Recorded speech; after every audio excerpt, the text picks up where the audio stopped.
اليوم كل التربويين والشعب الكويتي بشكل عام يلاحظ أن هناك مشكلة عميقة في التعليم في دولة الكويت. أنا بوجهة نظري يبدأ الإصلاح من جامعة الكويت، يبدأ الإصلاح من التطبيقي، من جميع المراكز العلمية في الكويت التابعة لوزارة التربية أو الجامعة أو التعليم العالي. يعني اليوم نجد أن التطبيقي يعانون من نقص أعضاء التدريس، في الجامعة يعانون من نقص أعضاء هيئة التدريس.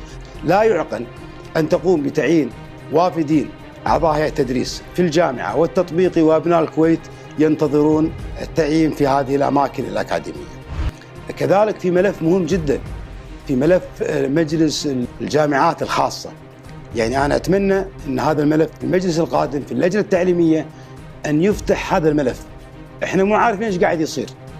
يعني قضية الأمانة العامة، الجامعات الخاصة متشددة في قضية السماح لبعض الجامعات العريقة فتح فروع في الكويت وإيجاد بس بعض الجامعات الخاصة عالية التكلفة المالية. فلذلك أنا أعتقد إذا نتكلم عن حرية التعليم، تنوع التعليم، السؤال المنطقي يطرح نفسه أنه ليش مجلس الجامعات الخاصة يرفض فتح فروع لجامعات عريقة في الكويت؟ لذلك هذا من الملفات المهمة في التعليم.